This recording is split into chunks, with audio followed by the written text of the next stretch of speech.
ওই নুপুরের সুমিষ্ট ধ্বনি চন্দ্রাবলীর কর্ণে প্রবেশ করেছে। চন্দ্রাবলী মনে মনে বলছে,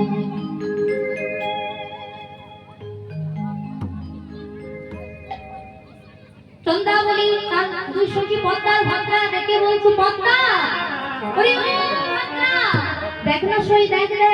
বলি কে বাজায় কে বাজায় কে বাজায় কে বাজায় কে বাজায় কে বাজায় কে বাজায় রুনু ঝুনু রুনু সনে কে বাজায় কে বাজায় কই গনো চলো চলো সারে কে বাজায় কে বাজায় রুনু ঝুনু রুনু সনে কে বাজায় কে বাজায়। কি বলছে গো? কে বাজায় অর্থাৎ কে বাজায়, কে বাজাচ্ছে আর কে বাজাচ্ছে। গোবিন্দ যে পথে চলেছে সেই পথে মধ্যখানে চন্দ্রাবলী আর তার দুই পাশে দুই সখী পদ্মার হাত। যেই না গোবিন্দ গিয়ে সজোরে আলিঙ্গন দিয়েছে, অমনি চন্দ্রাবলী বুঝো ও লম্পট যাবে কথা না। লম্পট, লম্পট কথার অর্থ কি মা? না যিনি কামকে হরণ করেন, যিনি ভক্তের কামনা বাসনাকে হরণ করেন, তিনি কে? না তিনি হলেন প্রাণ গোবিন্দ, তাই তিনি লম্পট। এখানে লম্পট কথার আরেকটি অর্থ আছে, পৃথিবীর সেরা ছবি। তো পৃথিবীর সেরা ছবি কে গো? প্রসঞ্জিৎ, উত্তম কুমার, তাই না? হ্যাঁ, পৃথিবীর সেরা ছবি আমার অনাদির আদি গোবিন্দ, তাই তিনি লম্পট। এখানে ইংলিশে একটা কথা বলা হচ্ছে না, money loss is something loss but character loss is everything. মানে টাকা পয়সার লস কিন্তু বাবা বেশি কিছু নয়, যার চরিত্র নেই তার কিছু নেই। তাই যেখানে অতি সেখানে ক্ষতি। অতি দানে হতো লঙ্কা, অতি মানে চকৌরবা, অতি দানে বলিবদ্ধ, অতি অত্যন্তম গ্রহিত। গোবিন্দ বলছে, চন্দ্রা ও চন্দ্রা, আমি চোর নই গো, আমি হলাম তোমাদের গোবিন্দ। তুমি আমাদের গোবিন্দ, বেশ বেশ চলো প্রভু আমার গোবিন্দ। গোবিন্দ দেখবে, আমি তো রাধা রানীকে কথা দিয়ে রেখেছি আজ তার জন্য নিষ্ঠাপন করবো। তাই চতুরে শিরোমণি চতুরতা করে বলছে, চন্দ্রা আজ আমায় ছেড়ে দাও, কালকে এসেই তোমার মনোবাসনা করবে। আজ আমাদের এক শ্যামলীর বাছুরি হারিয়ে গেছে, আমি অন্বেষণ করতে বেরিয়েছি, আজ ছেড়ে দাও, কালকে এসেই তোমার মনোবাসনা করবে। চন্দ্রাবলী বলছে, ও গোবিন্দ আমার সাথে চতুরতা করছো, আমি সব জানি, আমি সব জানি। গোবিন্দ বলছে, তুমি কি জানো? বলো বলো কি জানো? বলে, ও গোবিন্দ এই পথে নীতি কর কথা গতি, নুপুরের ধ্বনি এই পথে নীতি কর কথা গতি, নুপুরের ধ্বনি শুনি।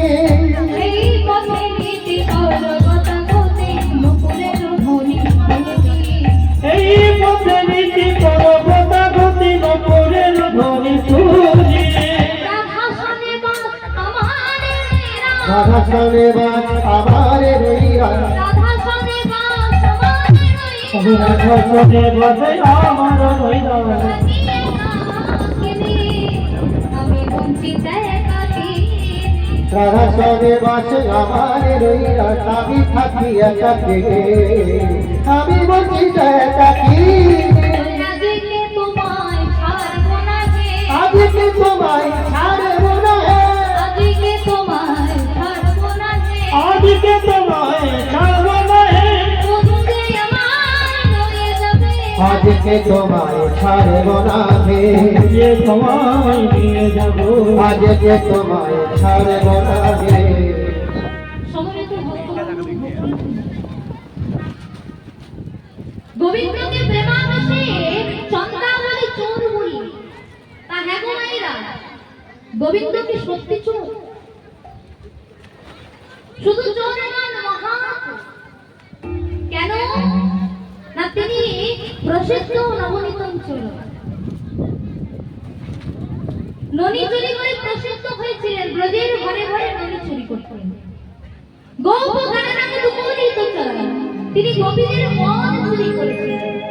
অনেকাং চারমার্জিত পাপস্য চরম চরারাজ্ঞং পুরুষাং নমাম। বলে যে ব্যক্তি জন্মে জন্মে পাপ করে, সে যদি গোবিন্দ ভজন নিয়ে গোবিন্দ স্মরণ করে, তাহলে বাবা সেও পাপ থেকে মুক্তি হয়।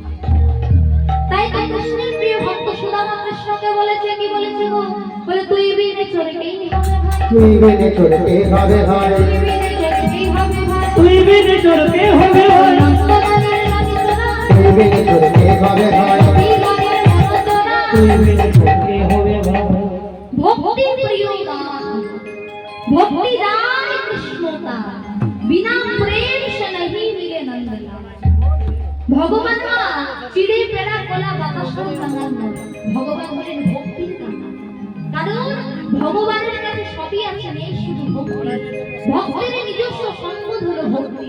তাই কোন ভক্ত যদি নিষ্কাম প্রেম ভক্তি ভগবানকে নিবেদন করে, ভগবান আমার সেই প্রেম ভক্তিকে দূরে সরিয়ে দিতে পারে।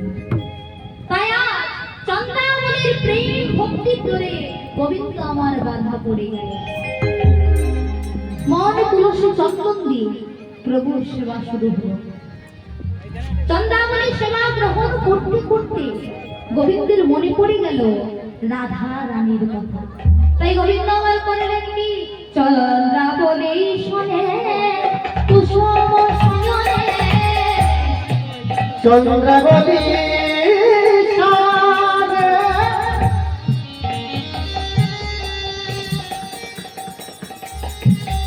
কুসুম নয়নে, সুখেতে ছিলেন চন্দ্রাবতী শনে কুসুম শয়নে, সুখেতে ছিলেন